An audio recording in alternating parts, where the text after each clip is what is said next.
So hi everyone, good afternoon and good morning. And thank you for joining this webinar series, which we intend to cover essentially how the overall model risk management, is shaping up. So as we all know that Aptiva in partnership with Basing All Analytics has worked in various dimensions and various areas of model risk management. And as a part of this webinar series, we intend to cover how the overall new expected guidance which is coming from the local regulatory body in UAE is essentially going to unfold for the bank. So as a part of the overall webinar series, we will be having 3 episodes of 60 minutes each.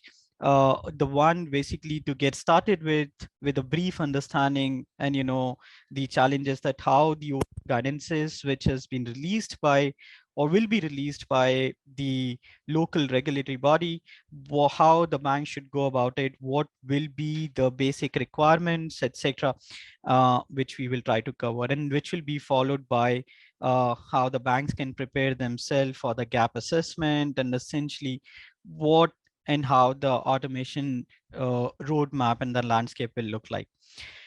Today's webinar will be for 60 minutes, and we have our two distinguished speakers on the call who will be taking you through in detail with the overall, the webinar, Ashley Cherian and Nasir Ahmed. Ashley is director with Aptivo, working in this particular space for the last 15 years. He has himself managed multiple jurisdiction model risk management implementations, as well as have a vast experience of what challenges and how the banks sail through with all these regulatory expectations having in the areas of model risk management. Nasir, who is the managing partner for Basing All Analytics, which is a UK-based firm, comes with the tons of experience on the overall risk management, specifically focusing on various aspects of MRM, various regulatory compliances. Before Basing All Analytics, Nasir was a partner at EY, BlackRock, and other firms. So the remaining 55 minutes will going to unfold into different aspects, which I will basically ask Nasir and Ashley to cover upon. We will keep towards the end around like 5 to 10 minutes for Q&A. For all the question and answers which you would like us to address. Also, you can feel free to put in your questions using the Q&A box during the webinar progress. And we will try to keep the webinar well within the 60 minutes, though we have blocked the calendar, said everybody's in for 90 minutes, just that if we spill over than 60 minutes, we have time. So thank you once again. And with this, Nasir, I'll hand it over to you. Perfect, thank you. Just very quickly. So, I mean, yeah, the agenda for us today is introduction, which Vivek has already done, and then why are these guidelines in the UAE? What is the goal of the regulator? Then point 3 is comparison to global model risk management practices. Does it align with what other people are doing? And then walkthrough of the central bank UAE's guidelines, the 2 papers, the model management standards and guidelines, which were issued in May. Then challenges faced by UAE banks, and then Q&A. So with that, so as everyone is aware, the number of models is increasing, and in some cases increasing very fast if you use AI and ML models. So there are more and more models, and it's partly due to internal factors and partly due to external factors. So some banks may have more subsidiaries or are entering into more geographies, then they need models for those geographies. There are new products coming, increasing sophistication of risk management, in the internal factors. And then risk management, it's not just risk management becoming more sophisticated, but it's also a lot of data collection. Many things are automated, and then you have lots of data. And when you have data, you need to you like to model it and understand it and gain insights from it. So this is sort of internal, and externally you have financial crisis, you have inflation crisis, rising interest rates, you have higher industry standards, higher regulatory expectations once these guidelines of the UAE central bank become become once the final version is issued, then people need to comply with it. So the regulatory expectation is higher. So all these things mean that there is increasing requirements and standards. There should be, because people depend so much on it. But what we want to say from this slide is that there are more and more models, and surely many of you relate to it, that in your bank or financial institution, the number of models over the last 5 years has increased significantly. I mean, just from an IFRS 9 perspective, many people did not have a model for IFRS 9 5 years ago, but now most people have it. So some further driver and challenges, maybe not cover everything, but more data is required to support the increased use of models. How is that? What is the quality of it? Regulatory standards we've mentioned.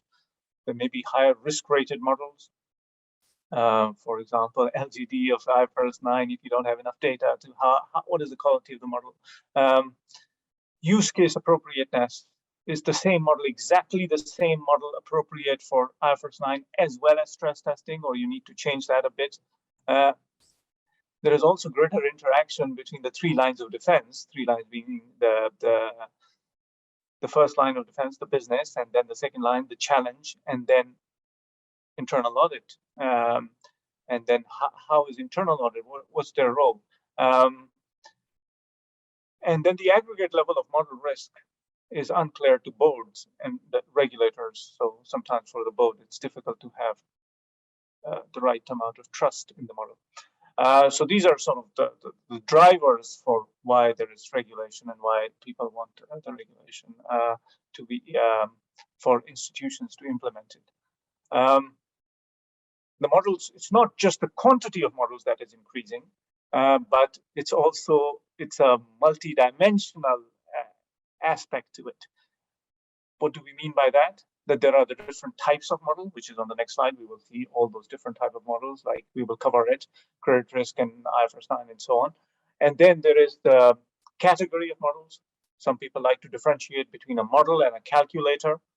A calculator does not have assumptions. A model has many assumptions as well. But when most people think of a model, they think like a PD model. So it has assumptions in it. And if you give it to different people, they will build slightly different model. And that's a true model in a pure sense.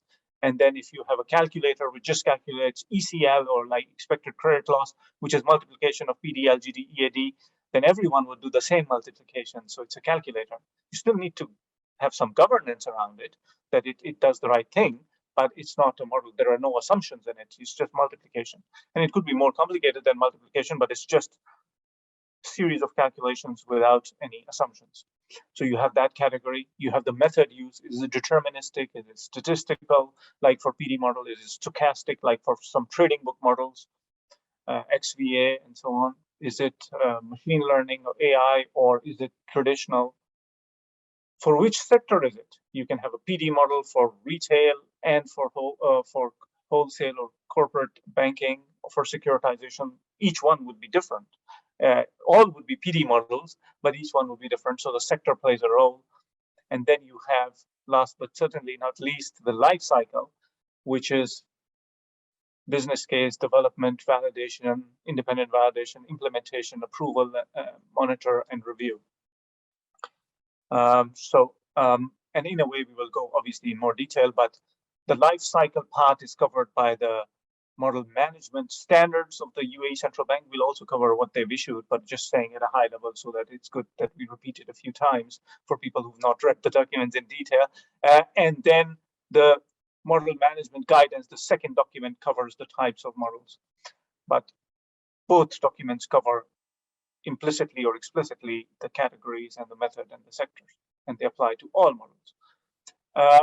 So what are the different types of models? You have credit risk models, IFRS 9, those are maybe the most common in the UAE. Then you have market risk models, counterparty credit risk, operational risk, capital management. These are all the models in the bank or finance company.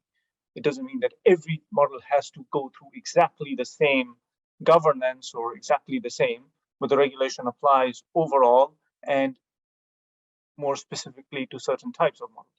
But this is just to show that the number of categories of models a typical financial institution would have. It's not exhaustive.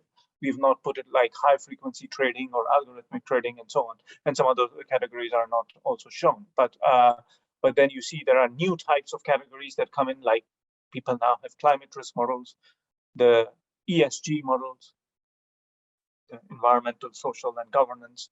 We have scorecards, and many modeling teams to whom we are speaking here in London.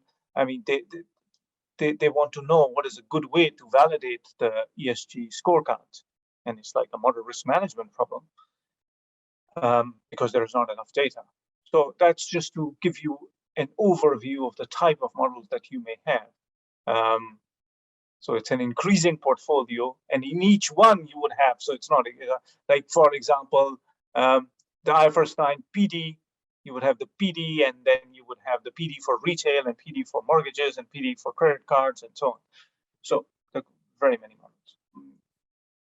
So now, how does the guideline, the rationale given by the guideline itself is the following, and that's an important thing to keep in mind, that models have become an integral part of decision making. So they are there so that it helps you with the decision, you make better decisions. And it's not just risk management for business decisions as well. Do you want to give a loan to someone? The model may decide that. And if the answer is yes, how much will also be decided either by the same model or by another model, and so on. And then there are accounting models as well. And then the banks and finance companies employ models for regulatory and accounting requirements. Regulatory capital could be capital stress testing, whether it's directly or through Pillar 2, on accounting, IFRS 9, and so on, and stress testing. So if your stress testing results are not very good, the regulator may decide to put a higher capital requirement for you, and so on. And then, as mentioned, the models are not just for risk management, but also for business. So application scorecard, you want to accept someone in the bank or no for a loan, behavioral scorecard, etc. And then also for other purposes, portfolio management. So that's a good thing, that if one has models, and then the models, they are not a replacement for decision making, but they help in the decision making. So that's a good thing. But they come with some risks, and the risk is the potential loss occurring from making decisions based on incorrect models or inappropriate usage of models. A model was designed for capital and you are using it for impairment. Well, that's certainly not a good thing. So then it could be, the regulator would be interested to know that, and because your decisions are based on it. And if the model is incorrect because it was not developed in the right way, or not validated, or it was properly developed and properly validated, but you are not monitoring it, and the outside environment has changed. So many models in the London market, for example, were okay models, and then they did not perform very well during the COVID time because the outside thing has changed. So what are the changes that you need to do to the model? And now there is the high inflation environment. So was the model designed for it? Is the interest rate risk in the banking book model still correct, and so on? So these are things that the regulator is worried about. So the potential loss is referred to as model risk, and these are directly taken from the Central Bank of UAE guidance. And the guidelines have two goals. One is that to ensure that the models employed meet quality standards. So there are some standards which are given in the guidelines, and you would have your own standards, and they meet the quality standards to adequately support decision making and to reduce model risk. So that is the main goal. And then to improve the homogeneity of model management across UAE. So that means that from a regulatory perspective, it would be good to have the same or similar models for different. It doesn't mean that everyone has to use exactly the same approach to develop a PD model, but the model management guidelines gives an approach. And if you are using a different approach, then you need to justify why are you using a different approach. Is there a rationale? And if it's a good rationale, it's fine. But if not, well, then the regulator would expect that you use the approach which is mentioned in the document. So this is the rationale, to meet quality standards and so that decision making is rightly done and there are potential losses are lower, and then to have similar or same models for different model types. Okay. The comparison to global MRM practices. Sorry, I'm not checking. Are there any questions? Or? No, No, Nasir. not. You can. Okay, so comparison to global MRM practices. I'm sorry, just to check that from seeing the screen and from a voice perspective, everything is working well? Yes, Nasir. Okay, thank you. So comparison to global MRM practice. So what do all the regulators really want from model risk management guidelines?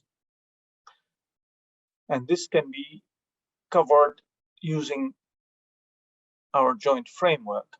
So basically, on this side, on the left-hand side, is the model creation and use of the model. And on the right-hand side are actual model risk management actions. So on the creation, you create the model and you go through the life cycle, which people know about. Why should you have a model? That's the business case. You prepare the data. Data is very important. If the data is wrong, it's garbage in, garbage out. Then you need to develop the model, validate it, implement it, and then it goes like this. It's like a circle. It's the life cycle. And then you approve it, and then you monitor it and model risk at the model level. So this is at the individual model level. So you need to go through all the steps in the right way, following quality standards. Only then will you have a good model. So that is the creation of the model. And at the bottom here are the different uses of the model. So capital, impairment, stress testing, and many others. Not everything is shown. So creation and use. And in the middle here, you have the different types of models. So whether it's AI, ML, or point in time through the cycle and different categories. So this framework applies to all types of models. So you need to create the model in the right way, and then you need to use it in the right way.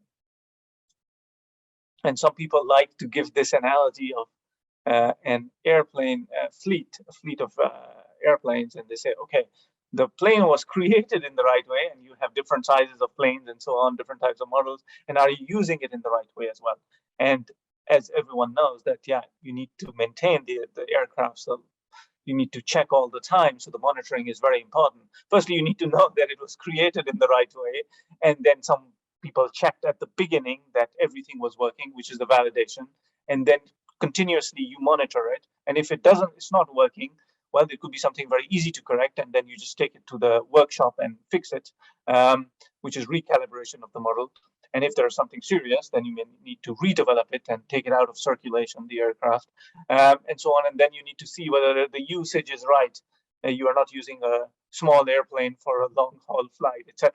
So the usage is there. So this is the creation and use of the model. And then for each step while you're creating and while you're using, you need to identify whether there are any risks or not. And if there are risks, which inevitably there will be, you need to control them, and you need to put workflow controls that who can sign on the approval and how yeah, like you would have workflow controls that who can do what and at what stage what needs to be done. And then you would have governance controls, and governance could also include threshold values. If it's a PD model, the Gini coefficient cannot be less than a certain number, 50%, or it's already maybe too low, but it's 55% or something like that you would have. And then if you're very sophisticated, you would even quantify the model risk. So for example, you can say, my model produces a probability of default of 2% plus minus 0.2%. So that means if you even know the quantification, and that 0.2% is related to, because maybe you don't have enough data. If you had enough data, it would be not 0.2 but 0.1% only, because it would be a better range, and so on. And then last but not least is the governance part of it, roles and responsibilities. Are the right people in charge of the right things and doing it in the right way? And is there enough independence? Are there no conflicts of interest?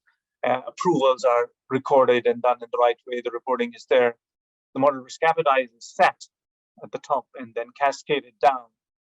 Are you complying with the requirements, the regulatory requirements, for example, the CBUAE requirements? Are you training your people, etc.? So just to summarize, this is the creation of the model, this is the use, and this is the model risk management action. Identify, control, quantify, and cover. And basically, all the guidance from the different regulators talks about these things in different, some regulators emphasize one thing more than others and so on, but they want you to create the model in the right way, and they want you to use the model appropriately, and they want you to identify, control, and govern the model risk. For the moment, the regulators have not talked about quantification, but as the discipline matures, it will come. But this is our framework, which covers, which we want it to be comprehensive, so it's included. So that's sort of the international best practice, and the UAE guidelines align with it, very much so, because they talk a lot about development and about the usage. And then this is just for your benefit, some overview of current regulatory landscape for model risk management. We started with the US Federal OCC paper in 2011, so more than 10 years ago. And since then, many other regulators have issued guidelines, including the European Banking Authority and Canadian regulator OSFI and the US as well, and then the OCC handbook. And then the latest one is Bank of England, which was issued in June this year, which is Model Risk Management Principles for Banks. And yeah, and then what we wanted to also do is to mention how the guidelines internationally have been evolving, so that you get a view of the direction of travel. So, as we said, beginning with SR 11.7, which is the US Fed document in 2011, it was stating the principles, emphasizing things like independence of model validation, the effective challenge should be there, etc., and many other things. It's still a very good read, very comprehensive document. And then since then, there has been global adoption across geographies. And now in the Middle East, we see several countries, including the UAE, issuing guidelines. Another trend too, which is clear, is that originally it started with governance, more emphasis on governance, which is still very important, and then included independent validation. But now it extends to the full life cycle, meaning that the data part and then the development and validation, yes, but also implementation. There's a full chapter on implementation in the UAE guidelines, and then the approval and the monitoring of it. There's a full section or chapter on monitoring in the UAE guidelines. So it's extending to not just validation. It's not just having an inventory and just validating independently. It's much more than that, model risk management, and it covers the full life cycle, and beyond life cycle at the individual model level, but then covers all model types and the model usage, which is, as per the framework, the usage is here. So very comprehensive, covers life cycle, usage, all model types, and you need to do the model risk management. And model risk management is now becoming a mature topic. 3-4 years ago, it was very much part of operational risk, but now it's a topic in its own right. The Bank of England paper even mentions that in a way it should be in its own right. And as the topic matures, the requirements will transition from control to include quantification. Control will always be important, and you need to have controls. And workflow controls, like who can do what, roles and responsibilities, who can sign, etc., approve. But it will be then supplemented by quantification, which is like the PD for the example that we gave, that I gave just now, like plus minus 0.2. Maybe someone can say, okay, it cannot be. If you have a PD of 2%, you cannot say it's plus minus 1%. Then it doesn't mean much because the error is too big. So maybe there will be some requirements like this in future. But even if they are not, for you to know inside the bank would be a good thing. And many sophisticated banks are already doing that. So that was a very quick overview of international guidelines and how the UAE guidelines align with the international ones, and what is the direction of travel. Okay, I'm still not checking any questions or no. Okay, then we come to the specific UAE guidelines. So the draft was issued in May this year. And as we said, the objective was reducing model risk and raising quality standards of models for better decision making, and then also that there is some sort of homogeneity across the different institutions in the UAE. So there are, when we say guidelines of the UAE Central Bank, it means two documents: the Model Management Standards, which is called the MMS, and the Model Management Guidelines. And collectively, it's the guidelines. The MMS, the standards, presents modeling practices that must be implemented by banks and represent the minimum requirements. And they cover essentially the life cycle. And then the MMG expands on specific requirements for certain types of models. The most relevant models, this is the word used by the central bank, the most relevant, so those are credit risk and IFRS 9. But it also covers other types, as we will see. And what is the expectation of the regulator? That once the guidelines are finalized, currently many or all banks have seen the draft of it, but once it's finalized, that you do a gap analysis with respect to what is the practice in your bank. So you do a gap analysis, which is like a self-assessment, and then you establish, and if there are gaps, then you make a plan on how you are going to fill the gaps, the remediation plan, to reach compliance. And then there are details and so on that you need to do the self-assessment, and the plan must be submitted no later than 4 months from the date of the final version. And the banks must demonstrate continuous improvements toward meeting these requirements. So there has to be a project element also in the plan saying, okay, I have undertaken a project and this is how long it will take, and if there are any delays, etc., you need to mention it along the way to the regulator. A reasonable time frame, depending on the complexity and systemic risk of each institution. The time frame will be approved by the CBUAE following the review of the self-assessment. So you can't say, okay, I'm going to do it in 20 years or something. So you have to be reasonable time frame and so on. So yeah, like a typical regulatory guidelines implementation plan. And the plan must be detailed, transparent, and justified, and must address each gap at a suitable level of granularity. So if you have problems with one type of model, for example, PD for credit cards, then that should be addressed at that level. And those are the expectations, that you do your gap analysis and make a plan and then communicate to the central bank. And it should have reasonable timelines. And then there is a continuous element to it. And then consequences of non-compliance is,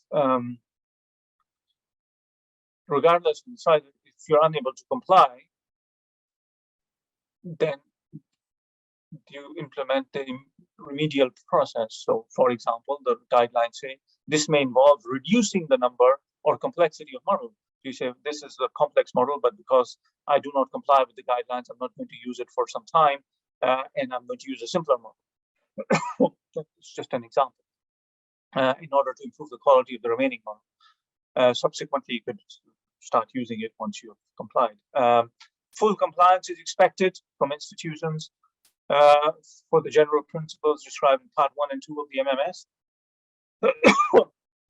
And as I mentioned before, for the model management guidelines, which is about specific models, you may have alternative ways of calculating your PD or rating and LGD, but then you need to justify that why are you doing in a different way than what is recommended by the regulation. And obviously, institutions need to avoid material inconsistencies. You use a different data for LGD and a totally different type of data collection for PD, and cherry picking so that the results favor the capital or impairment use, reverse engineering, and positive bias. And if the regulator thinks that you are defying the general principles or abusing it, then they will want a supervisory response ranging from in-depth scrutiny, they will ask many questions, or to formal enforcement action. And obviously, it's not good to have the enforcement action. And we deal with many banks banks can receive these actions from time to time. And once you receive it, let's say from Bank of England or CBUAE, then it becomes very serious. Then you have a given timeline and you have to do it. So the best is that there is no enforcement action and you already cover it beforehand on your own initiative. An institution that repeatedly falls short of requirements or do not demonstrate continuous improvement will face greater scrutiny. So the regulator will be asking many questions all the time. Again, enforcement actions, continuously and structurally deficient model must be replaced and should no longer be used for decision-making and reporting. So there are sort of serious consequences of non-compliance. Model lifecycle we've covered to some extent, but here is a slide for your benefit in detail. Why should you have a model? The business case, the data preparation, selection, collection, everything related to data management. There's a full section on data management in the CBUAE guideline. The development of the model, the independent validation of it, the implementation, which should be treated as a separate project. That's what the guidelines say. You can't just say, okay, I've developed it, and so you have to do it properly. And then the approval of it and the deployment in the production environment, and then the monitoring of it. And for a typical good model, most of the time, the life of the model is spent here, that you monitor, review, and report it. This is like through the initial development. And then there are some things which we show in the Center Model Risk Management, which is the topic of this webinar, which is the central piece. And then the data engineering, that all the data is collected in the right way, in an automated way, and pipelines are set up and so on. And what the model produces also as outputs is collected and so on. So that data engineering is also a central element.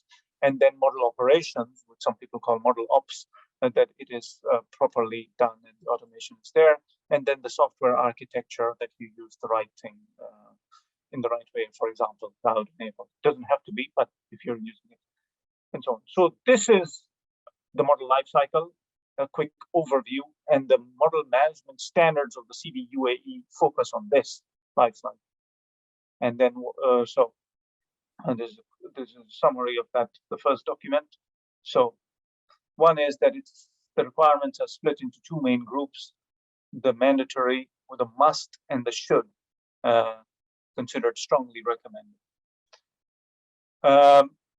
One thing which the guidelines say is that it doesn't mean that everyone needs to have very sophisticated models. Simple models are acceptable. Sometimes simple models may be the right approach. They're not the same as poorly designed models. So if you do not follow the standards well, your own standards, or you have sloppy practices, that the data is not collected in the proper way, or anyone can change the database or the data mart or the data lake or like this, then you don't have full controls, and that is considered poor practices. But simple models are fine. And then no institution should employ a poorly designed model. Institutions are expected to identify gaps, and we mentioned that. And MMS covers the following model groups: the credit risk, the IFRS 9, the market risk, counterparty, capital, and models must be independently validated. So it's about the life cycle, this MMS. And some key points are that there are the model management principles. The model management framework covers 7 areas for the regulators. The 7 areas are model governance 1, data management 2, model development 3, model implementation 4, model usage 5, model monitoring performance 6, and independent validation 7. So those are things, and they highlight what are the things and so on that will need to be done and what is good practice.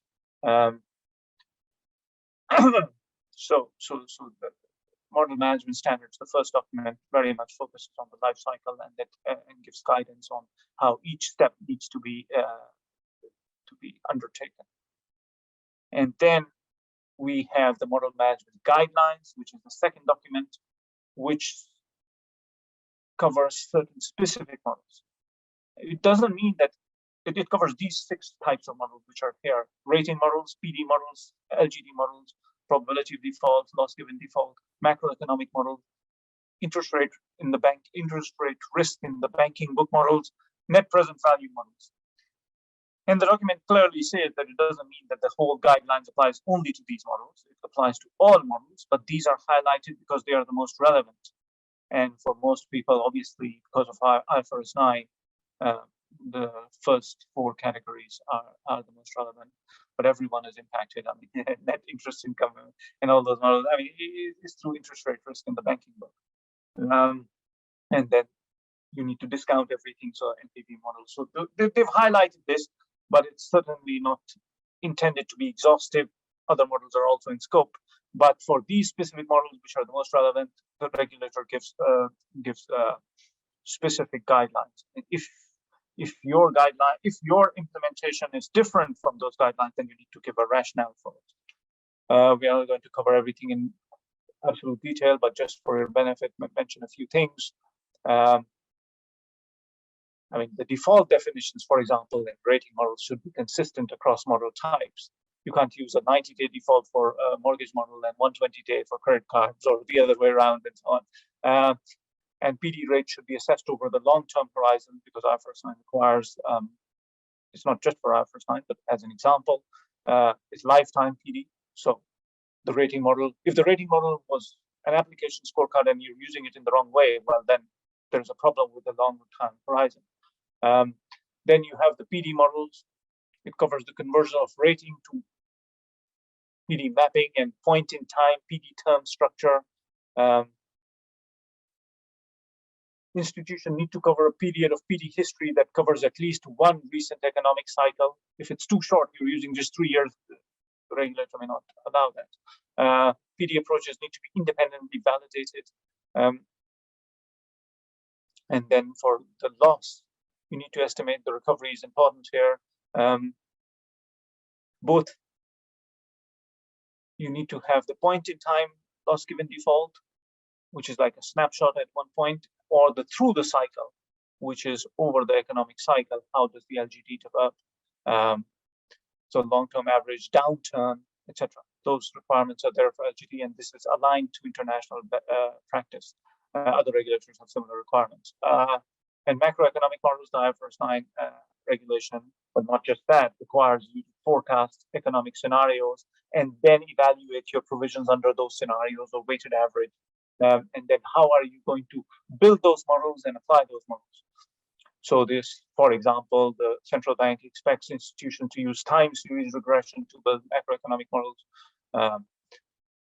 You need to consider a range of models so that you have challenger models and you are not over-reliant on one type, and now obviously inflation would play a role, and not just macroeconomic, but other ones as well. Interest rate risk in the banking book, they have specific guidelines. Change in expected earnings or economic values are captured through several possible metrics, but they say gap risk, the gap risk duration, economic value of equity, etc. The typical things which people do, but they highlight that at least they should have that. You can have other stuff as well. This covers both traditional interest-bearing and Islamic profit-based models. So that's all from the profitability side. Okay, very quickly just cover the NPV and take the question then. NPV models, yeah, you need discounting, but just even good practices are required. You can have different discount rates. You can have contract discount rates written in the contract. An LGD model may use that, or you may have other rates and so on. How are you going to do consistently all the good practices and all the stuff is mentioned? So this is the MMG. So, Vivek, are you going to read the question, or shall I look at the Q&A? I think you'll have to look at the Q&A. It's a little long text. Okay. So I'm just looking at, so banks are too small or overall, thereby using third party. Okay.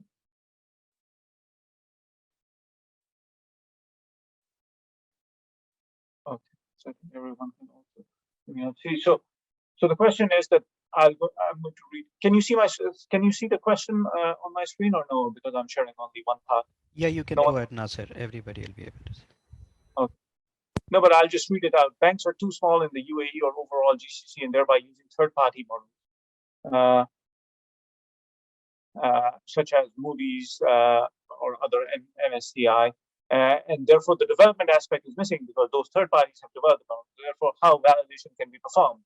It's a very good question. And particularly, we've seen point-in-time parameters are very volatile given current macroeconomic. What is your view? So I think the thing is that that's a very good question. And that is also covered in the Bank of England. So when you buy the model from the third party, you need to have some arrangement that your own model validation standard would require them to supply certain information, because you can't use it as a black box, because eventually it's your bank that is using it, and the bad consequence, if the model is not right, will be on you. So the regulator would expect that you at least get a minimum amount of information from the supplier. So that's one. Another thing would be that there could be some sense check or benchmarking or back testing, whether you can do it properly or you can do it at a high level, you do undertake. And even if you can build a simple model, which is not as complex and good as the third-party model, but it's like a challenger model, because challenger models are getting more and more sort of backing from the regulators, then you would at least know that ballpark the number is right. So you need to do firstly, ask the third party at the start that you would want, this is my bank's model risk management framework, and you would need to supply certain information. They may not supply everything to you, but a minimum. And then internally, your validation team or your modeling team could have could build challenger models or do some benchmarking or backtesting. Yeah. Okay. That question. We can proceed ahead now, sir. Okay. So now I think it's over to Ashley. Thanks, Nasser. I'll share my screen at my end. Okay. Thanks. Hi, everyone. A lot of familiar names, people I've been fortunate to interact with in the past.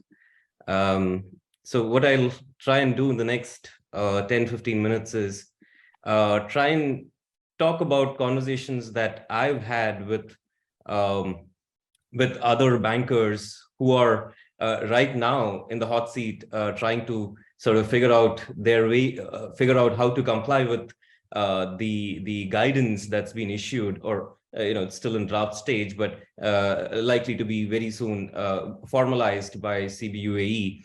Initial reactions were people suggesting that the guidance is too onerous. It'll be incredibly difficult to comply with in the same form. But I think as an industry, we are moving towards some form of model risk management compliance, where large parts of guidance that CBUAE has indicated will in fact go live, and banks will indeed have to comply with the requirements as stated by CBUAE. And the guidance, of course, has far-reaching consequences.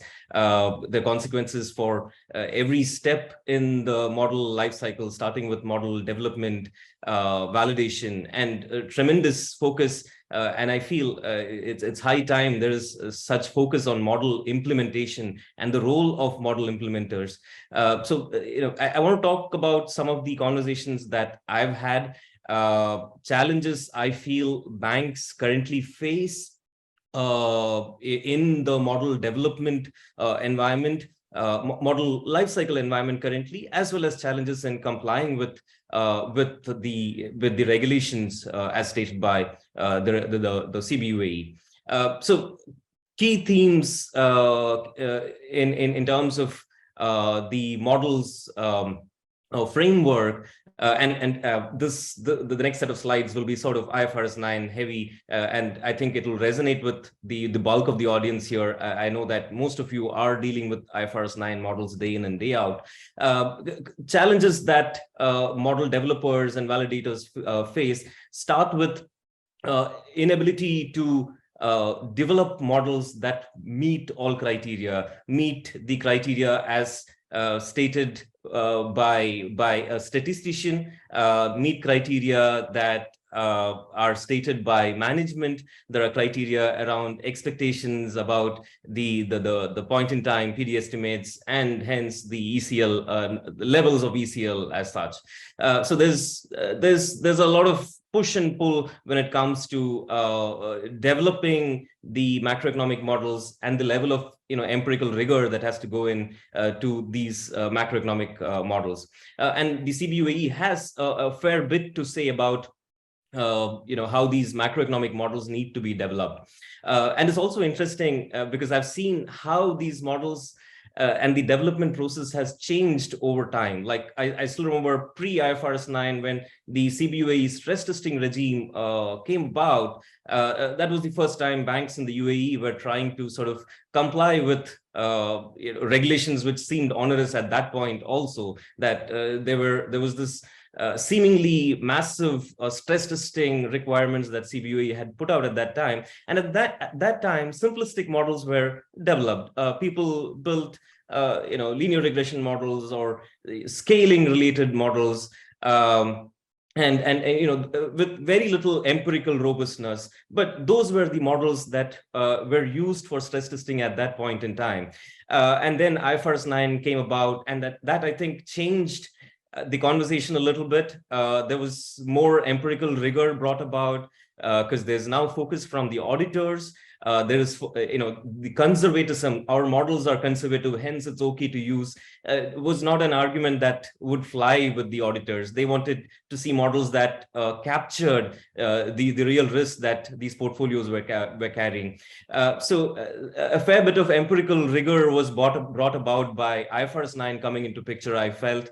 And then IFRS 9 in in UAE in particular, there was the IFRS 9 regime and the Central Bank of UAE stress testing regime, which then had to be integrated and taken along. So banks, I feel, have had a lot of good conversations about how empirically robust these models need to be developed. But what I also saw was there was this period in between. There was sort of like a bullheaded focus on just the empirical test passing. We've had difficult conversations with some of our clients where the only thing they wanted to ensure was there was a requirement from the regulator that your stationarity tests don't pass. We want to ensure that the stationarity tests pass this time, which I felt was the wrong way to approach model development.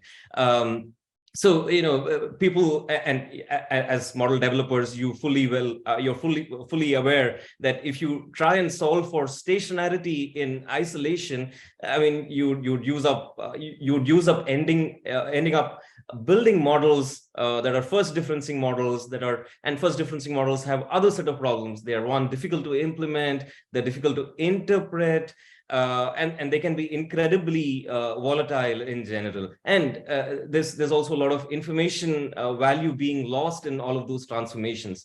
But I think what the regulation has now done is, one, it has listed down in no uncertain terms that all of these empirical tests, for instance, need to be considered. And CBUAE has, I'm sure you've read the guidance, they've listed down all the standard tests for linearity, for stationarity and such like. But what they've also made very, very clear is that irrespective of all of these tests, you need to ensure that economic intuition still holds. Do not look at these tests in isolation. Be fully aware that and CBUAE, full credit to them, they recognize that we are working with incredibly short time series when we are building these IFRS 9 models. And they've said that, I mean, what really matters at the end of the day is model being, that these empirical considerations are part of the development process, are part of the conversation, but at the end of the day, the model should give outputs that are actually sensible, that are easy to interpret for the management, as well as that are actually implementable. So I feel that way the regulator has gone ahead and dispelled a few misconceptions when it comes to the macroeconomic model development in general. And full credit to the industry in the banking industry in UAE, in that a lot of the tests that have been mandated by CBUAE, I feel most of the banks, thanks to IFRS 9 and to stress testing, they're already doing all of these tests. But now I think the guidance has provided further ammunition for the developers and to have reasonable conversations with the auditors and the validators. So I think that's a good outcome of the guidance in general. Also, interestingly, the guidance, I feel, has been written up by someone who has very practical knowledge of the development environment in general, and I see a lot of developer bias also, because the guidance unusually, because the EBA guidance, the SR 11.7 do not go into such detail about what kind of transformations you can use, what kind of outlier treatment you can use. So what it also does, what the guidance has also said is you can look at lagged variables, you can look at auto-regressive models. So again, when we were developing models and when all of these empirical tests came into picture, difficult conversations were had with management, with model owners, when we presented auto-regressive models. Auto-regressive models, as you're fully aware, in an IFRS 9 setup, the predicted default rates are a function of the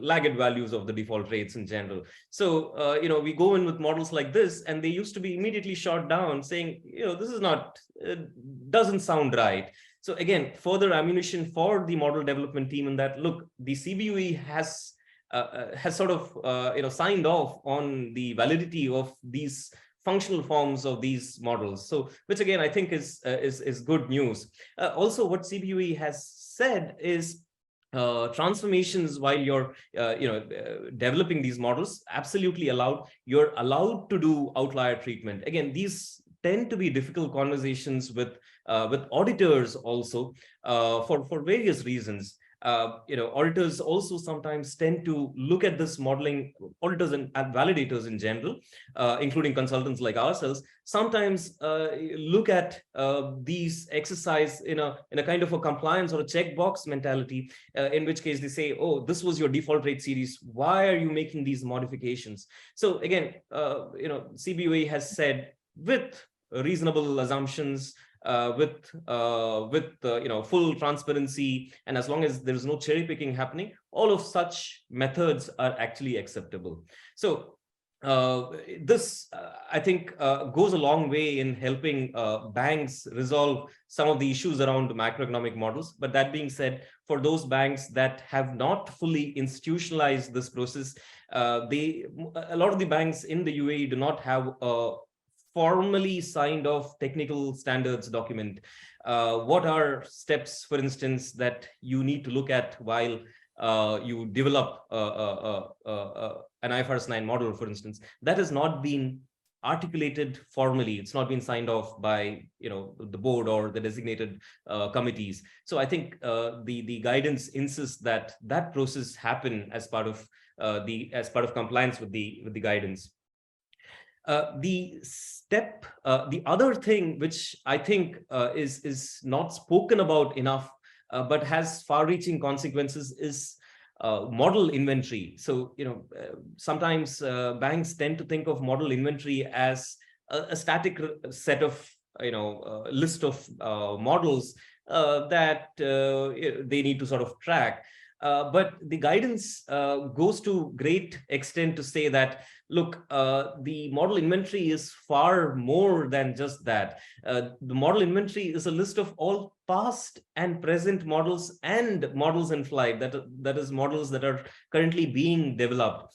So again, this in itself, absolutely, you could potentially maintain this list in another longer spreadsheet. But all of the attendant requirements around tiering, you need to have, around model inventory, you need to have a tiering framework. You need to be able to assess which models are, tier 1 to tier 3. Criteria need to be fixed. And the regulator has said you could use model materiality as a criteria, and they've indicated exposure sizes or risk weighted exposure sizes as criteria for materiality. And then they've said you've got to look at model risk for tiering purposes, with model risk being left to the banks to sort of decide what model risk constitutes, and goes back to Nasser's point around model risk quantification. A lot of the banks in the region currently do not have a model risk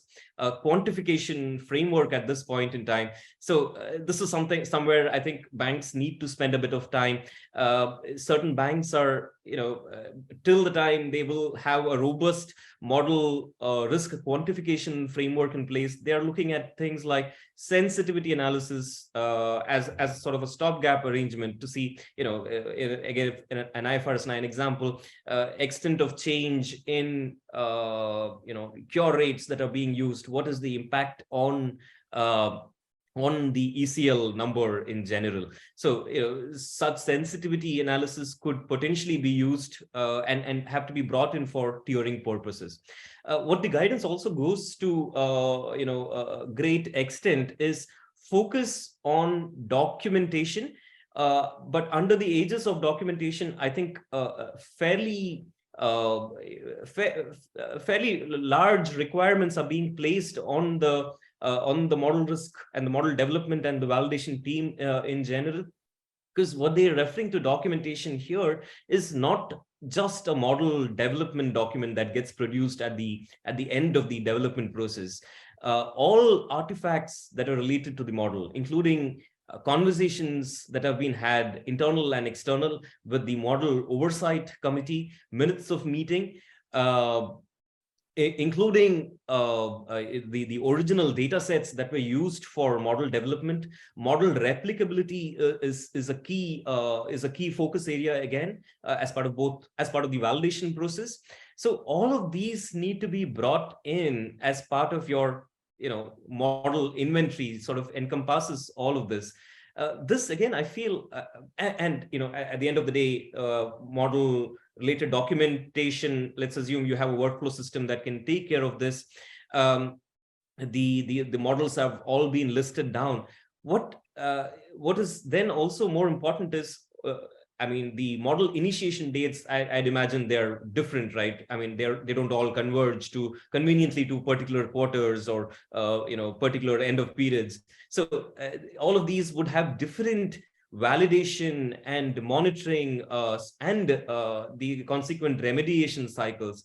So all of this needs to be tracked by the bank. As Nasser was mentioning earlier, in geographies that have seen slightly more advanced model risk management functions, they have separate teams doing just the tracking of the life cycle of these models, and there's a separate model risk governance team that does just this, track all of these, because the consequences are far-reaching. Because CBUAE has said that especially on the remediation side, if you fail to remediate material observations within a predefined period, that has to be reported internally, of course, to the board, as well as to CBUAE. So there's huge compliance risk for not meeting with any of these requirements or meeting any of these days. So again, I feel that the answer here is, at least for large banks, there has to be a technology-led solution here to sort of enable this process. This is not a model development environment. This is model risk governance environment where all of this can sort of be formalized. Again, the CBUAE has again emphasized quite a bit this time on the role of implementation as well as with data. Again, a lot of focus on data management framework, which again, in slightly more advanced geographies, they've spent a lot of time. For instance, CBUAE has has made a interesting statement. It is said that historical default rate series, once established, should not be subject to any change after that. I mean, which in isolation it's all right, but what they are essentially alluding to is, one, you fix your default data in its entirety. You fix whatever is the default logic, default tagging logic that you're using, and I think this is a consequence of I mean, a lot of the banks revisiting the default rate series because of changes in the business logic used to tag default. And it's not just 90 days past due default, right? As you're fully aware, various criteria need to be taken into account. For forward tags, what is the cure period that you would use? What are materiality concerns that you would use? The restructuring flag is especially a lot of conversations around that. And of late, of course, with all of the payment moratoriums being called into question, so many conversations around what the treatment needs to be for all of the payment deferrals that have happened in the last year and a half. So this, in my opinion, this in isolation is an entire project in itself, maintaining this default data set. Again, business, IT, risk all needs to come together to sort of strategize around how this data set will be created, how will this be maintained, how this will be the golden source of all model lifecycle related activities, right from development to validation. How will this be made accessible for all of these functions? Also, CBUAE in other sections touches upon similar in a similar theme, and Nasser was also alluding importance of PD and LGD dataset consistencies. Again, these conversations are being had because of IFRS 9. It is paramount that these datasets be consistent. What the CBUAE has done, because it understands that a lot of the banks do not indeed have LGD data at this point in time, the CBUAE has mandated that the data that is needed for LGD, for recovery paths and such like, they be collected and an action plan be put forward to sort of collect this data so that it's used for obtaining reliable estimates for your IFRS 9 purposes.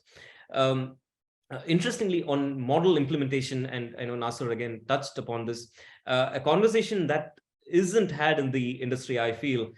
We do not talk about model ops at all, and I feel that is unfortunate.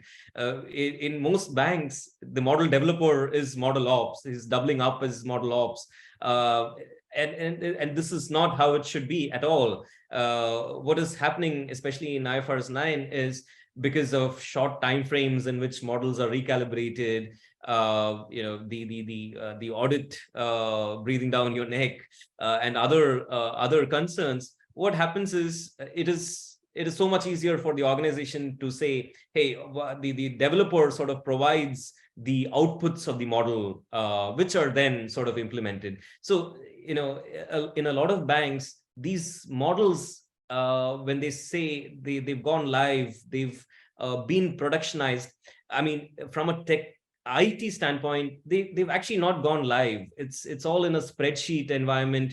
Output absolutely is being produced and then fed into ECL engines to produce outputs, but that is not the spirit of the guidance at all. And again, with such onerous, fairly difficult requirements to meet, I think this conversation needs to be had in the industry. And I know it's a difficult conversation because it's also a headcount conversation. So, but the ML ops is a role. Sorry, not ML ops. Model ops is a role I think will come into the limelight in the next 3 or 5 years. But until then, I feel the CBUAE again has made a lot of has made focus on UAT test scripts, which again is an important part. In conversations, the validators nor the auditors, they do sample checks of ECL. I think the CBUAE has mandated that UAT test scripts be part of the review process. So essentially, banks need to develop these test scripts, and it's not just for ECL. I'm assuming these models will be hosted, so there has to be test scripts that cover PD lifetime PD term structures, etc. So all of those test scripts need to be made available to the auditor and the and to the the validator going forward.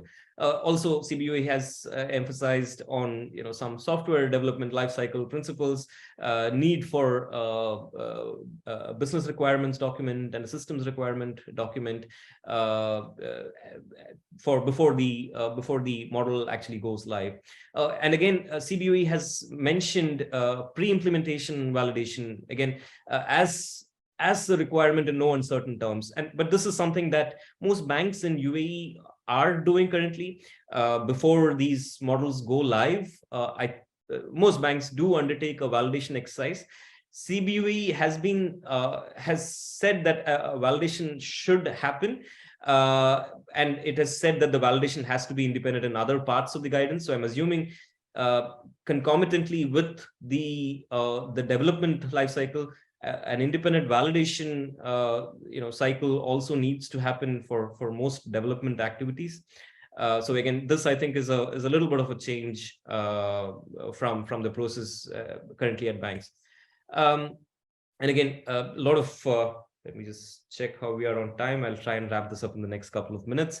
Again, a lot of focus and differentiation between what is monitoring versus what is validation. So, and CBUAE again has made it very, very clear that the model monitoring is not a substitute for the periodic validation. So model monitoring, CBUAE has indicated that it's just performance or outcomes monitoring, essentially, what your observed and predicted values look like in an IFRS 9 world. The periodic validation goes much beyond that. The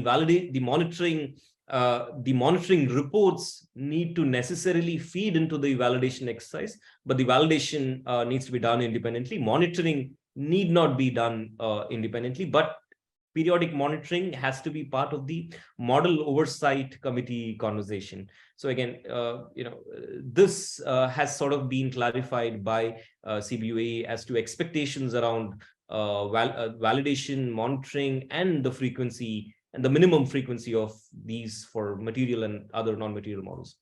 And I think some other weaknesses or other challenges that that banks face. And someone was asking the question of the vended models. What is the requirement for validating those? Again, I think CBUAE is very clear that the models being a third-party model is not an excuse for non-compliance with any of these requirements. And as Nasser was mentioning, the banks need to be able to reach out to the vendor and ask for information that they can then use to validate. And it's also interesting because I do know that some banks rely on the validation report that are produced by the vendor, which the regulation says is a no-go. So the validation report that's produced by the vendor that developed the model cannot be used. It has to be, whatever validation is being done has to be done independently. But that being said, again, I think CBUAE also understands that there is proprietary information also involved. Not all information will be forthcoming, but minimum requirements of validation need to be met. Again, there is also the question of model stability that has been touched upon by CBUAE. It emphasizes on conducting tests, sensitivity analysis, and scenario analysis as part of the model development lifecycle, which I think a lot of the banks are already doing. Again, not in a formalized manner, but it's part of the development process at this point in time. So, but that's something that they will have to formalize going forward. And the CBUAE has, said that the stress testing scenarios, which some banks were using as stand-in IFRS 9 scenarios, that should not quite be the process. They've got to come up with their own scenarios, because the stress testing scenarios were developed for very specific reasons by CBUAE. So these are some of the conversations that we've been having with our clients. That sort of brings us to the end of the talk. I'll check if there are any questions. Say, yeah, actually, there is a question which basically is talking about like, are there any, like, as a part of the gap analysis phase, does the bank require to actually validate all the models which fall under the scope? Uh, so Nasir or Ashley, maybe I want to take. No, I think the banks can sort of phase it out. I don't think the requirement of the guidance is a validation of the models at this point in time. The requirement of the guidance is that the bank set in process for periodic validation. That will be set in motion once the guidance is formalized at the bank's end. So I don't think there's a requirement that banks undertake validation as part of complying with the guidance itself. But absolutely, once the guidance, the bank, if the bank wishes to comply with the guidance, it would absolutely have to have a validation life cycle sort of formalized. Just to add to that point of Ashley, that in our conversations in the UAE jointly with Aptiva was that gap analysis itself, the phase would not require the validation, but you would need to say in that phase which models you will validate in the remediation plan. So the plan would say, yes, the gap analysis is over 2-3 months, and then afterwards there would be a remediation phase. And for that, the plan needs to be submitted. And during that remediation phase, which could be much longer, you would need to validate if there are models that require validation, but not during the gap analysis. Yeah.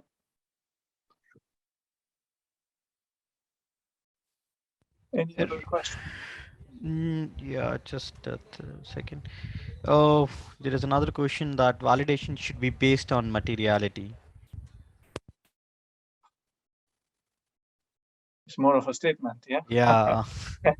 No, yeah. I mean, that's the tiering that Ashley was also referring to. So, I mean, everything needs to be based on the materiality, and if it's a capital or impairment, then it's more important. And if it's like a marketing model, then you may have less. But Ashley, you want to add to it?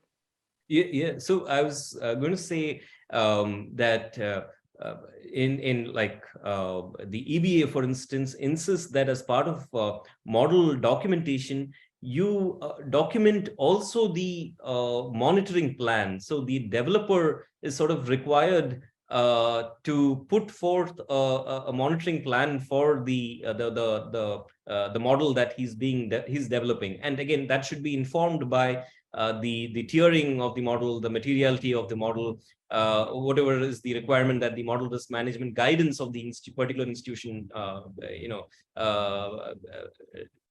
requires. But I think right now none of the model documentation that banks develop have this section at all. It's not a focus area at this point in time, but again, I think that is something that will change going forward. Yeah, I'm actually, there is another Q&A maybe you might want to have a look at from Faiz.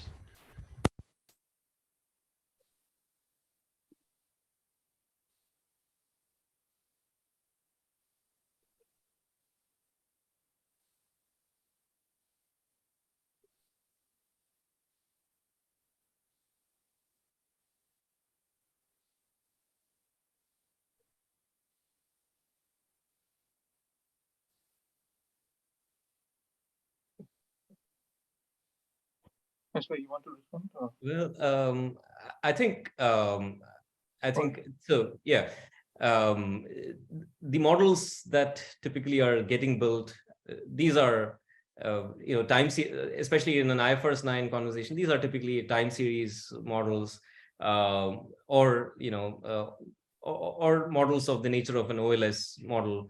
And of course, these models have limitations in that they will not entirely be able to capture such structural details of the economy to the extent that you've mentioned. So yes, there are limitations there in the type of modeling techniques that are currently being used. But that being said, the hope or the model developers' argument is also that the factors that you mention are perhaps implicitly being captured in some of the other parameters. Maybe it's being reflected in another index in a slightly different form. So it's very difficult to be able to isolate, I feel, such exogenous events.